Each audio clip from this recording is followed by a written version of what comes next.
أعوذ بالله من الشيطان الرجيم بسم الله الرحمن الرحيم الحمد لله رب العالمين والصلاة والسلام على سيدنا ومولانا أبي القاسم محمد وعلى آله الطيبين الطاهرين ولعنة الله على أعدائهم أجمعين.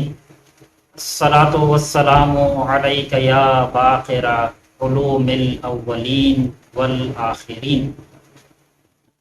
آج روز شہادت حضرت باقر العلوم امام محمد باقر علیہ الصلاۃ والسلام ہیں. باقر یعنی شکافتہ کرنے والا، یعنی دوپارہ کرنے والا. باقر العلوم یعنی امام باقر علیہ السلام نے علوم کو شکافتہ کیا.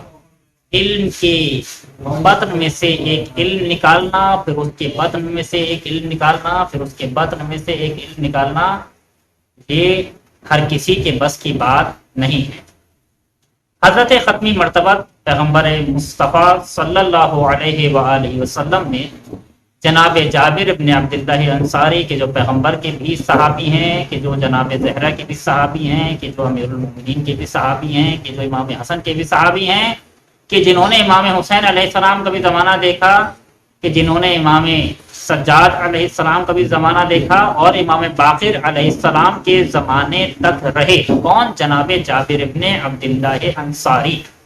پیغمبر نے جابر سے فرمایا کہ جابر جب تم باقر کو دیکھو تو میرا سلام باقر کو دینا.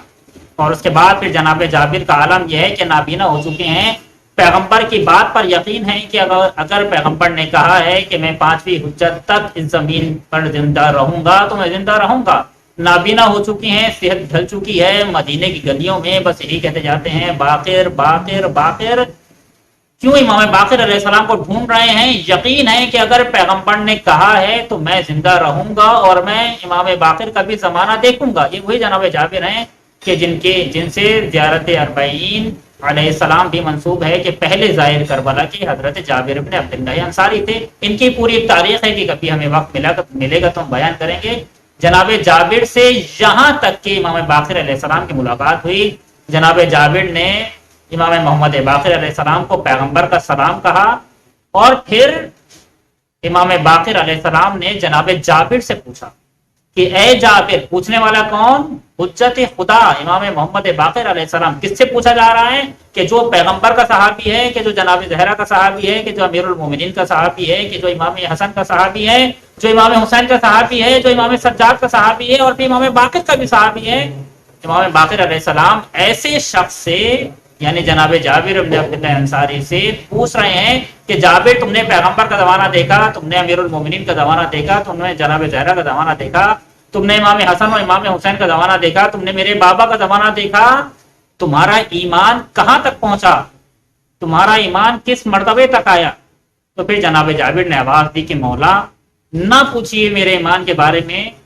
میرا تو عالم یہ ہو چکا ہے کہ میں اپنی صحت پر اپنے مرض کو ترجیح دیتا ہوں. یعنی مجھے مریض رہنا زیادہ پسند ہے، خدا کی راہ میں تندرست ہونا زیادہ پسند نہیں ہے. مولا، میں فقر اور غربت کو ترجیح دیتا ہوں اپنی دولت کے اوپر. یعنی مولا، مجھے غریب رہنا خدا کی راہ میں زیادہ پسند ہے، مجھے دولت مند ہونا خدا کی راہ میں زیادہ پسند نہیں ہے. اور یہاں تک کہ جناب جابر اپنے بارے میں بتاتے رہے، امام باقر سنتے رہے. جب جابر خاموش ہوئے تو امام باقر نے عجیب جملہ فرمایا کہ جابر، بس ایمان یہیں تک پہنچا ہے. جابر جو یہ سمجھ رہے تھے کہ امام باقر علیہ السلام جابر کی باتیں سننے کے بعد جابر کی حوصلہ افزائی کریں گے، جابر کو شاباش دیں گے کہ جابر تمہارا ایمان کا کیا مرتبہ ہے. ایک مرتبہ آواز، جابر تمہارا ایمان یہیں تک پہنچا ہے. جابر گھبرا گئے کہ مولا، ایسی کیا خطا کر دی میں نے؟ تو امام نے فرمایا، جابر تم نے یہ کہا کہ مجھے یہ پسند ہے، مجھے یہ پسند ہے، مجھے یہ پسند ہے، یہ میں کب تک رہے گی تمہارے اندر؟ یاد رکھنا، جب تک میں ہے تمہارے اندر کہ مجھے یہ پسند ہے اور میں ایسا اور مجھے یہ پسند ہے، تمہارا ایمان کبھی کامل نہیں ہو سکتا. جابر تم کہتے ہو تمہیں یہ پسند ہے، تمہیں یہ پسند ہے، تمہیں یہ پسند ہے، اب میری سنو، مجھے کچھ پسند نہیں ہے، مجھے وہی پسند ہے جو میرے خدا کو پسند ہے. اگر میرا خدا یہ چاہتا ہے کہ میں غریب رہوں تو مجھے غریب رہنا پسند، اگر میرا خدا یہ چاہتا ہے کہ میرے پاس دولت ہو تو مجھے دولت پسند، اگر میرا خدا یہ چاہتا ہے کہ میں مریض رہوں تو مجھے مرض پسند، اور اگر میرا خدا یہ چاہتا ہے کہ میں تندرست رہوں تو مجھے تندرستی پسند۔ جابر، میں نے اپنے آپ کو کاملاً پروردگار عالم کے سپرد کر دیا ہے، میں خدا کی رضا میں راضی ہوں اور خدا کے سامنے تسلیم ہوں، جیسا خدا چاہتا ہے میں ویسا ہی کروں گا، جو خدا کی مرضی میں اس کی مرضی پر خاموش رہوں گا۔ السلام علیکم ورحمۃ اللہ وبرکاتہ۔